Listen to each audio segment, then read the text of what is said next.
കേന്ദ്രത്തിലെ ബി.ജെ.പി. സർക്കാർ പല സമരങ്ങളിലും പെട്ട് ആടി ഉലയുന്നത് നമ്മൾ കണ്ടു.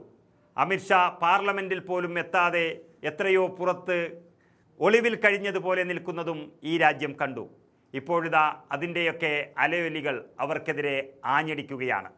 ഡൽഹിയുടെ തെരുവ് വീഥികളിൽ ശബ്ദമുയർത്തിയ വിദ്യാർത്ഥികൾക്ക് നേരെ പോലീസ് ലാത്തി വീശുമ്പോൾ, ചോദ്യപേപ്പർ ചോർച്ചയിൽ രാജ്യം മുഴുവൻ കത്തി നിൽക്കുമ്പോൾ, പാർലമെൻറ്റിൻ്റെ ഇരുസഭകളിലും ചോദ്യങ്ങൾ ഉയർന്നപ്പോൾ ഉത്തരമില്ലാതെ ആർക്കും പിടികൊടുക്കാതെ 18 ദിവസമായി ഒളിച്ചു കളിക്കുകയായിരുന്നു സാക്ഷാൽ കേന്ദ്ര ആഭ്യന്തരമന്ത്രി അമിത്ഷാ. എവിടെയെന്ന് പ്രതിപക്ഷം ചോദിക്കുമ്പോഴും പാർലമെൻറ്റിൻ്റെ പല മുറികളിൽ ഒളിച്ചു നടന്ന അമിത്ഷാ തല കാണിച്ചത് വർഷകാല സമ്മേളനത്തിൻ്റെ അവസാന ദിവസമായിരുന്നു. അത് വെറുമൊരു നാടകം കൂടിയായിരുന്നു. ആമയെപ്പോലെ അന്ന് തല അകത്തേക്ക് വലിച്ച അമിത്ഷാ പിന്നെ തല പൊക്കിയത് ഇന്നാണ്, ചെങ്കൽപ്പട്ടിലെ കോവളത്ത് വെച്ച്. കടൽക്കാറ്റേറ്റ് ദക്ഷിണേന്ത്യൻ സംസ്ഥാനങ്ങളുടെ യോഗം വിളിച്ചു ചേർക്കാനായിരുന്നു അമിത്ഷാ ദക്ഷിണേന്ത്യയിലെത്തിയത്. പാർലമെന്റിലെ ചോദ്യങ്ങളെ പേടിച്ചോടിയ ആഭ്യന്തരമന്ത്രിയെ ഒടുവിൽ ദക്ഷിണേന്ത്യൻ മുഖ്യമന്ത്രിമാരുടെ യോഗത്തിൽ വെച്ച് കണ്ടുകിട്ടിയിരിക്കുന്നു. ചോദ്യം ചോദിച്ചാൽ മറുപടി പറയാതെ മുങ്ങി നടക്കുന്ന ഒരു അമിത്ഷാ വന്നിറങ്ങിയിരിക്കുന്നത് മുഖ്യമന്ത്രി വി.ഡി. സതീശൻ ഉൾപ്പെടെയുള്ള ഒരു പറ്റ മുഖ്യമന്ത്രിമാരുടെ നടുവിലേക്കായിരുന്നു. കോക്രോച്ച് ജനതാ പാർട്ടി പ്രവർത്തകർക്ക് നേരെ ഡൽഹി പോലീസ് അഴിച്ചുവിട്ട ക്രൂരമായ ആക്രമണം ആരുടെ നിർദ്ദേശപ്രകാരമായിരുന്നു എന്ന ചോദ്യത്തിന് മുന്നിൽ ഉത്തരമില്ലാത്ത ഒരു ആഭ്യന്തരമന്ത്രി.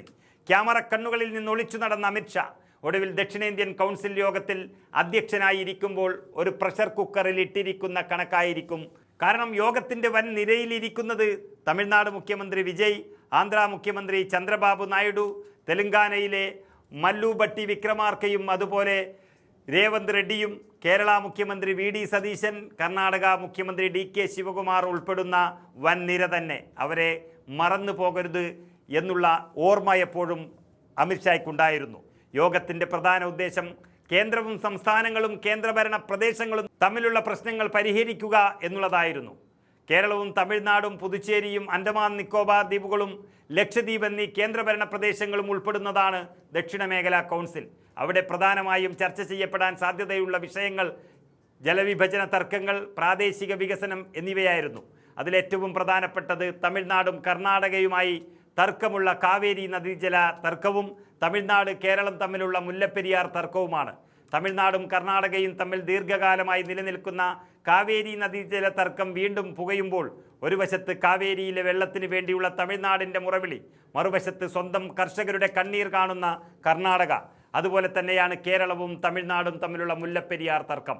ലക്ഷക്കണക്കിന് മനുഷ്യരുടെ ജീവനും സ്വത്തിനും ഭീഷണിയായി നിൽക്കുന്ന പഴയ ഡാം എന്ന ഭീതിയിൽ കേരളം കഴിയുമ്പോൾ തങ്ങളുടെ ജലാവശ്യം മുന്നിൽ നിർത്തി തമിഴ്നാട് നിലപാടുകൾ ഉറപ്പിച്ചുകൊണ്ടിരിക്കുന്നു. ഈ രണ്ട് പ്രധാനപ്പെട്ട അന്തർ സംസ്ഥാന വിഷയങ്ങളിലും വളരെ കൃത്യമായ ഒരു തീരുമാനമെടുക്കാൻ കേന്ദ്രത്തിന് ഇതുവരെ കഴിഞ്ഞിട്ടില്ല. ഈ വിഷയങ്ങളിൽ ഒരു മാറ്റമുണ്ടാകുമെന്നാണ് ഇപ്പോഴത്തെ പ്രതീക്ഷ. മറ്റൊരു കാര്യം കൂടി ഇടയ്ക്ക് നടക്കുകയുണ്ടായി.